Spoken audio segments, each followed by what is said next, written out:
అందరికీ వందనాలు. ఈరోజు బైబిల్ రీడింగ్లో యెహోషువ 24వ అధ్యాయము. యెహోషువ ఇశ్రాయేలీల గోత్రముల వారిని అందరినీ షెకెములో పోగు చేసి వారి పెద్దలను, వారి ప్రధానులను, వారి న్యాయాధిపతులను, వారి నాయకులను పిలిపింపగా వారు వచ్చి దేవుని సన్నిధిని నిలిచిరి. యెహోషువ జనులందరితో ఇట్లనెను, ఇశ్రాయేలీల దేవుడైన యెహోవా చెప్పునదేమనగా, ఆది కాలము నుండి మీ పితరులు అనగా అబ్రహాముకును నాహోరుకును తండ్రి అయిన తెరహు కుటుంబీకులు నది యూఫ్రటీసు అద్దరిని నివసించి ఇతర దేవతలను పూజించిరి.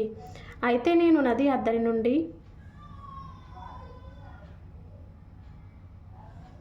మీ పితరుడైన అబ్రహామును తోడుకొని వచ్చి కనాను దేశం అందంతటా సంచరింపజేసి అతనికి సంతానమును విస్తరింపజేసి అతనికి ఇస్సాకును ఇచ్చితిని.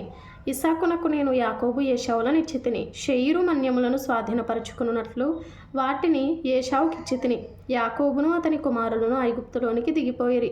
తరువాత నేను మోషే అహరోనులను పంపి దాని మధ్యను నేను చేసిన సూచక క్రియల వలన ఐగుప్తీయులను హతము చేసి మిమ్మును వెలుపలికి రప్పించితిని.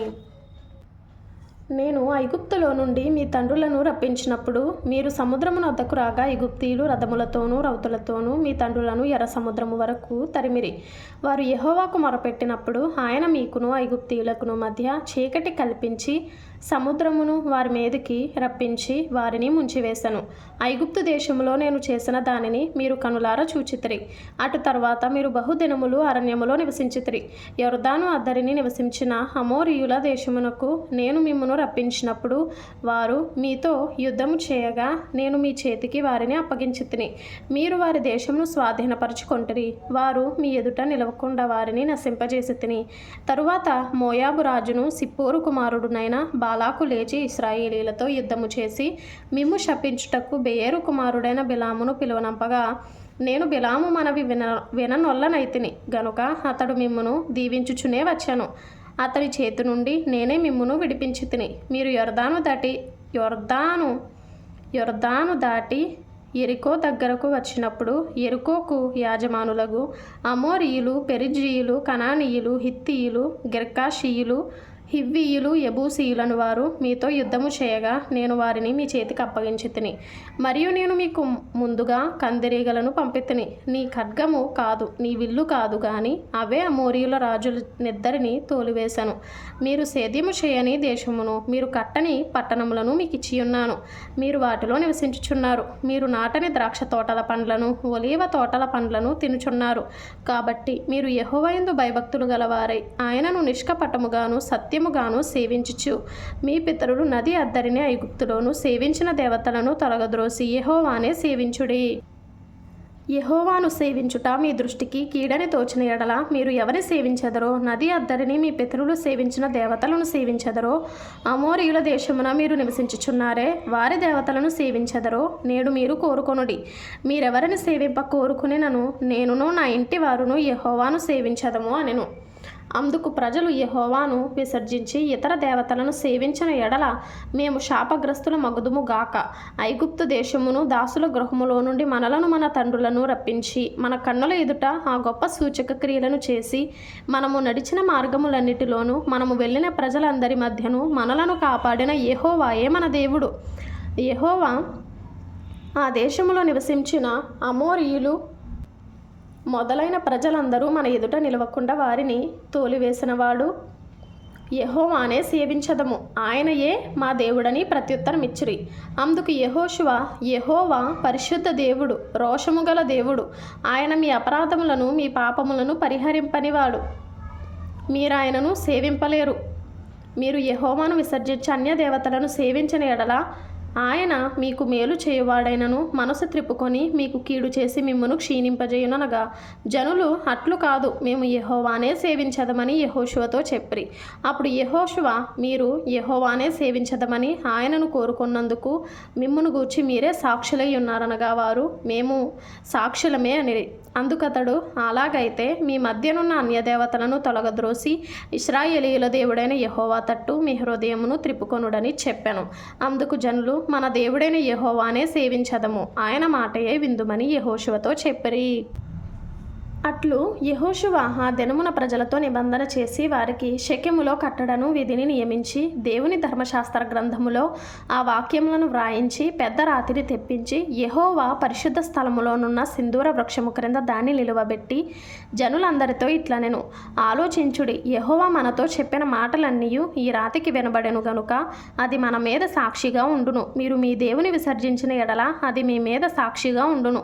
అప్పుడు యెహోషువ ప్రజలను తమ స్వాస్థ్యములకు వెళ్ళనంపెను. ఈ సంగతులు జరిగిన తరువాత నూను కుమారుడును యెహోవా దాసుడునైన యెహోషువ 110 సంవత్సరముల వయస్సు గలవాడై మృతి నొందెను. అతని స్వాస్థ్యపు సరిహద్దులోనున్న తిమ్నత్ సెరహులో అతడు పాతిపెట్టబడెను. అది ఎఫ్రాయిమీయుల మన్యములోని గాయేషు కొండకు ఉత్తర దిక్కున నున్నది. యెహోషువ దినములన్నిటను యెహోషువ తరువాత ఇంకా బ్రతికి యెహోవా ఇశ్రాయేలీయుల కొరకు చేసిన క్రియలన్నిటినీ ఎరిగిన పెద్దల దినములన్నిటను ఇశ్రాయేలీయులు యెహోవాను సేవించుచు వచ్చిరి. ఇశ్రాయేలీయులు ఐగుప్తులో నుండి తెచ్చిన యోసేపు ఎముకలను షెకెములో అనగా యాకోబు 100 వరహాలకు షెకెము తండ్రి అయిన హమోరు కుమారుల యొద్ద కొనిన చేని భాగములో వారు పాతిపెట్టిరి. అవి యోసేపు పుత్రులకు ఒక స్వాస్థ్యముగా ఉండెను. మరియు అహరోను కుమారుడైన ఎలియాజరు మృతి నొందినప్పుడు ఎఫ్రాయిమీయుల మన్య ప్రదేశములో అతని కుమారుడైన ఫీనెహాసునకు ఇయ్యబడిన ఫీనెహాసు గిరిలో జనులు అతన్ని పాతిపెట్టిరి. యెహోషువ 24వ అధ్యాయము 23వ వచనం 24వ వచనం ఇంపార్టెంట్గా అనిపించాయి. అందుకతడు, అలాగైతే మీ మధ్యనున్న అన్యదేవతలను తొలగద్రోసి ఇశ్రాయేలీల దేవుడైన యెహోవా తట్టు మీ హృదయమును త్రిప్పుకొనుడని చెప్పెను.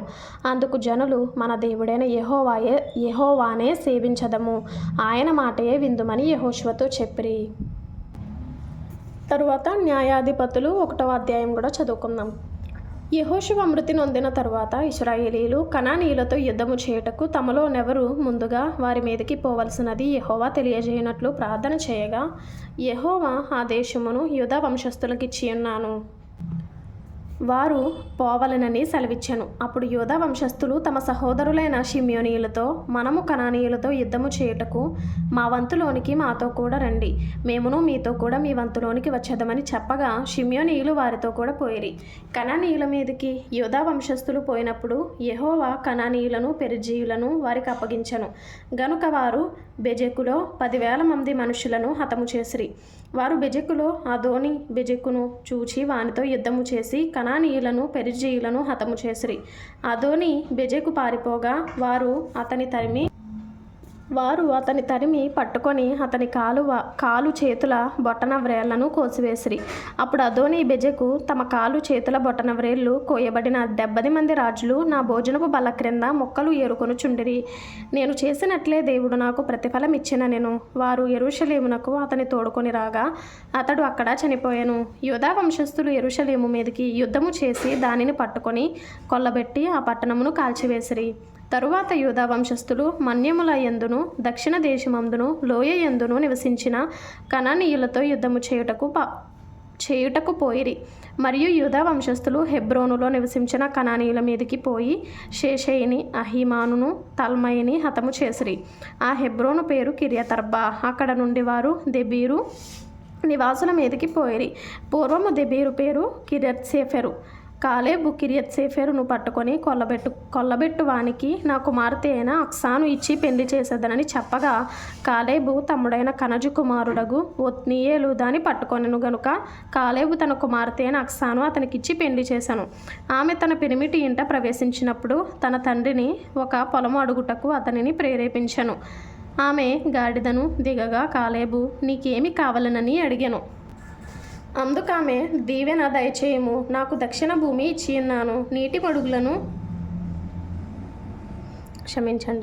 నాకు దక్షిణ భూమి ఇచ్చియున్నావు, నీటి మడుగులను కూడా నాకు దయచేయమనెను. అప్పుడు కాలేబు ఆమెకు మెరక మడుగులను పల్లపు మడుగులను ఇచ్చెను. మోషే మామయ్యన కేయిను కుమారులు యూదా వంశస్థులతో కూడా ఖర్జూర చెట్ల పట్టణంలో నుండి అరాదు దక్షిణ దిక్కులోని యూదా అరణ్యమునకు వెళ్ళి అక్కడ చేరి ఆ జనముతో నివసించిరి. యూదా వంశస్థులు తమ సహోదరులైన షిమ్యోనీయులతో కూడా పోయి జఫతులో నివసించిన కనానీయులను హతము చేసి పట్టణమును నిర్మూలము చేసి ఆ పట్టణమునకు హోర్మా అను పేరు పెట్టిరి. హోర్మా అనగా నిర్మూలము అని ఉంది కింద ఫుట్నోట్లో. యూదా వంశస్థులు గాజాను దాని ప్రదేశమును, అష్కెలోనును దాని ప్రదేశమును, ఎక్రోనును దాని ప్రదేశమును పట్టుకొనిరి. యెహోవా యూదా వంశస్థులకు తోడై ఉన్నందున వారు మన్య దేశమును స్వాధీనపరచుకొనిరి. అయితే మైదానమందు నివసించు వారికి ఇనుప రథములున్నందున వారిని వెళ్ళగొట్టలేకపోయిరి. మోషే చెప్పినట్లు వారు కాలేబుకు హెబ్రోను నియ్యగా అతడు 3 అనాకీయులను అక్కడ నుండి పారదోలి దానిని స్వాధీనపరచుకొనెను. యెరూషలేములో నివసించు యెబూసీయులను బెన్యామీనీయులు వెళ్ళగొట్టలేదు. యెబూసీయులు బెన్యామీనీయులతో కూడా నేటి వరకు యెరూషలేములో నివసించుచున్నారు. యోసేపు ఇంటివారు బేతేలుకు వెళ్ళినప్పుడు యెహోవా వారికి తోడయుండెను. పూర్వము లూజు అనబడిన బేతేలును వేగు చూచుటకు యోసేపు ఇంటివారు దూతలను పంపగా ఆ వేగుల వారు ఆ పట్టణము నుండి ఒకడు వచ్చుట చూచి, నీవు దయచేసి ఈ పట్టణములోనికి వెళ్ళు త్రోవను మాకు చూపిన ఎడల మేము మీకు ఉపకారము చేసేదమని చెప్పిరి. అతడు పట్టణములోనికి పోవు త్రోవను వారికి చూపగా వారు ఆ పట్టణమును కత్తివాత హతము చేసిరి గాని ఆ మనుష్యుని వాని కుటుంబీకులనందరినీ పోనిచ్చిరి. ఆ మనుష్యుడు హిత్తీయుల దేశమునకు వెళ్ళి ఒక పట్టణమును కట్టించి దానికి లూజు అను పేరు పెట్టెను. నేటి వరకు దానికి అదే పేరు. మనష్షీయులు బేత్షెయానును దాని పల్లెలను, తయనాకును దాని పల్లెలను, దోరు నివాసులను దోరు పల్లెలను, ఇబ్లెయామును దాని పల్లెలను, మెగిద్దో నివాసులను మెగిద్దో పల్లెలను స్వాధీనపరచుకొనలేదు. ఎలయనగా కనానీయులు ఆ దేశంలో నివసింపవలెనని గట్టిపట్టు పట్టియుండిరి. ఇశ్రాయేలీలు బలవంతులైన తరువాత వారు కనానీయుల చేత వెట్టి పనులు చేయించుకొనిరి కానీ వారిని బొత్తిగా వెళ్ళగొట్టలేదు. ఎఫ్రాయిమీయులు గెజెరులో నివసించిన కనానీయులను వెళ్ళగొట్టలేదు. గెజెరులో కనానీయులు వారి మధ్యను నివసించిరి. జెబూలూనీయులు కిత్రోను నివాసులను, నహలోలు నివాసులను వెళ్ళగొట్టలేదు. కనానీయులు వారి మధ్య నివసించి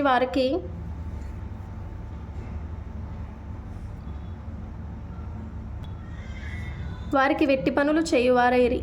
ఆషేరీయులు అక్కో నివాసులను, సీదోను నివాసులను, అహలాబు వారిని, అక్జీబు వారిని, హెల్బా వారిని, ఆఫెకు వారిని, రెహోబు వారిని, ఆషేరీయులు దేశ నివాసులైన కనానీయులను వెళ్ళగొట్టక వారి మధ్య నివసించిరి. నఫ్తాలీయులు బేత్షెమెషు వారిని, బేతనాతు వారిని వెళ్ళగొట్టలేదు గాని బేత్షెమెషు నివాసుల చేతను బేతనాతు నివాసుల చేతను వెట్టి పనులు చేయించుకొనిరి.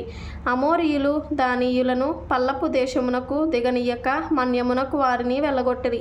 అమోరీయులు అయ్యాలోను నందలి హెరెసు కొండలోను షయల్బీములోను నివసింపవలెనని గట్టిపట్టు పట్టియుండగా యోసేపు ఇంటివారు బలవంతులై వారి చేత వెట్టి పనులు చేయించుకొనిరి. అమోరీయుల సరిహద్దు అక్రబ్బీము మొదలుకొని హస్సెలా వరకు వ్యాపించెను.